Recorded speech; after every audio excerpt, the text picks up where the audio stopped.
qui consistera à parler de Mayotte. Pourquoi Mayotte? Parce que c'est mon île, il faut bien que quelqu'un en parle. Nous parlerons de plusieurs choses, tout particulièrement d'actualité, de ce qui se passe, ce qui s'est passé, ce qui se passera, d'économie, de la société, de voir un peu ce qui se passe, quels sont les événements qui touchent Mayotte, etc.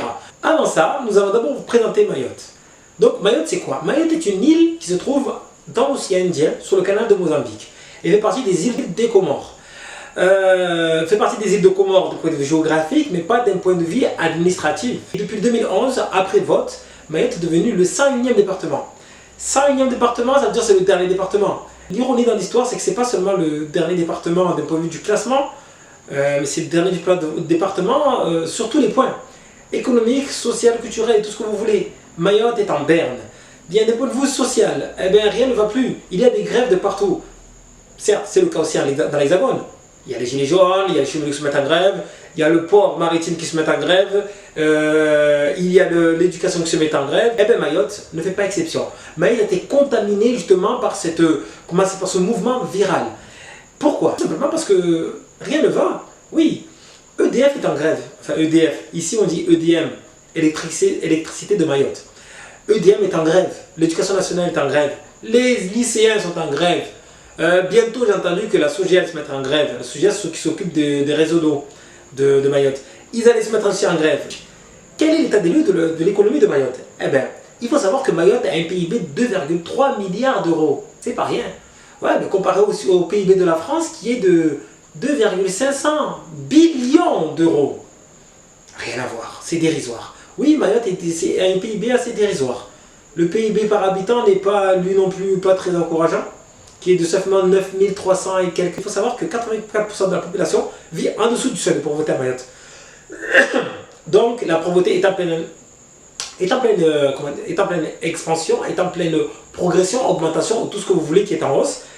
Et de cela, comme je dis toujours, qui dit pauvreté, dit insécurité, dit délinquance, dit tout ce que vous voulez. Donc forcément, quand il y a la pauvreté, 84% de la population qui se trouve en dessous du seuil de pauvreté. Et encore, pour ma part, je trouve que le seuil de pauvreté, il est vraiment arrangé. Alors si vous entendez que 84% de la population se trouve en dessous, c'est qu'il y a un problème. Justement, d'après les informations venant de l'INSEE, le dernier recensement qui a été fait, nous sommes à peu près 300 000. Mais croyez-moi, vous pouvez doubler le chiffre, voire le tripler. Nous sommes à peu près, je pense bien, entre 700 et 800 000 à Mayotte. Oui, il y a une énorme population. Avec l'arrivée, avec l'immigration et autres, je peux vous dire que la population a doublé, voire triplé en quelques années. Donc voilà, les chiffres de recensement, forcément, la plupart des habitants de Mayotte sont clandestins, donc sont sans papier, donc il est très difficile de les recenser, ce qui est logique. Donc je pense pas qu'un mec sans papier va se dire « Oh les gars, je suis là, comptez-moi dans le... » Non, je suis désolé. Enfin bref, donc le recensement est assez difficile à faire à Mayotte. En fait, ensuite, à part ça, écoutez, tout va bien. Mayotte tourne à plein régime? Non, du tout. Et dans tout ce chaos sociétal, culturel, économique, un événement majeur se produit. Nous sommes en pleine municipale, que ce soit en France ou dans toutes les régions d'outre-mer. Nous sommes en pleine municipale. Oui, Mayotte est en pleine révolution. Beaucoup de choses sont en train de changer. Beaucoup de choses sont en train d'être revendiquées. De plus en plus de personnes lèvent le poing, demandent et haussent la voix. Mais cette voix, elle fait à l'écho jusqu'à là-haut, jusqu'à atteindre les puissants qui se trouvent en haut. Enfin, en France, bon, voilà, géographiquement, ils sont aussi en haut, donc, oui, quoique en haut, non. Tout dépend de comment vous prenez la terre, en fait. Ouais, enfin bref.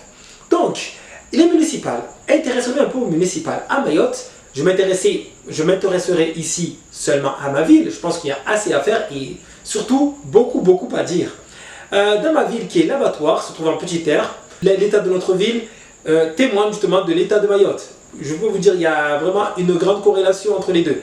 Enfin bref, donc dans notre ville, 3 candidats se sont présentés. 3 candidats, c'est-à-dire Index, Saïd Omar Wali, le candidat sortant, a.k.a. S2O, et aussi, pour venir, Omar Simba. Oui, Omar Simba. Donc, 3 candidats, 3 mousquetaires qui vont se disputer le trône de fer. Oui, le trône de l'abattoir. Non, parce que régner sur l'abattoir, c'est en quelque sorte régner sur Mayotte. D'ici, nous sommes rentrés de plein pied dans les municipales. Et il y a eu déjà des investitures qui ont commencé. Mais j'ai pu assister, moi, à celle de S2O, c'est-à-dire Saïd Omar Wali, qui est le candidat sortant. Eh bien, l'investiture s'est fait, comment dire, en grande pompe. Ah oui, il faut savoir que c'est un mec de poigne. Il a le bras long, il est malin, il est rusé. Il est connu pour faire les choses en grand. Il ne voit pas petit, il voit les choses en grand. Et il a été fidèle à sa réputation. Là, par rapport à son investiture, il a représenté la culture de Mayotte. Et oui, il a invité des associations locales à faire leurs démonstrations. Il a été accompagné par des chants. Il a été accompagné par des invités venant d'autres communes, venant d'autres lieux, des invités de tous les secteurs d'activité. Il a fait appel à des metteurs d'ambiance, il a fait appel à un animateur. En fait, il a tout mis, il a mis le paquet. Surtout, il s'est bien s'entourer. Je dois pointer du doigt certains points qui pour moi m'ont dérangé. Certes, certaines personnes de marque invitées ont pu prendre la parole, chose importante, mais pour ma part, cette investiture a duré longtemps. Trop longtemps même. Elle était censée commencer à 15h30. Bon, même si ça me peine de le dire, l'heure africaine, 15h30, elle a commencé à 16h30. Oui, 17h, il est arrivé. Ok, il est arrivé, les gens ont été présentés, les membres de sa liste, les membres de son équipe ont été présentés, etc. C'est bien fait, c'était bien fait, chacun a pu parler, mais le problème, c'est la gestion du temps. Le temps de parole était beaucoup trop long pour certains, et surtout, le folklore, mon Dieu Seigneur, beaucoup trop de chants. Chaque personne était à chaque fois interrompue toutes les 20 secondes, allez, toutes les 30 secondes par un chant. Et la chanteuse, il faut dire, elle maîtrisait son truc, c'est une professionnelle. Mais interrompre tout le temps une personne qui fait un discours pour chanter, Dieu, je peux vous dire qu'au bout d'un moment, oui, même les commentateurs, il en avait un peu marre. Même le chauffeur de salle, etc., chauffeur d'ambiance, non, parce qu'il y a un timing à respecter. La preuve, je suis arrivé pour regarder le meeting, voilà, pour m'intéresser justement, pour pouvoir vous présenter cette vidéo et pouvoir justement et voir un peu de quoi nous parler, sur quoi et pour voir sur quoi porterait le projet de notre candidat sortant, Saïd Omar Wali, pour voir s'il tient la route, pour voir s'il tient sur des arguments probants, arguments concrets et solides. Mais non, j'ai pas pu parce qu'il était beaucoup trop long et j'avais autre chose à faire. Jusqu'à 19h, oui, 19h. Il n'avait toujours pas parlé.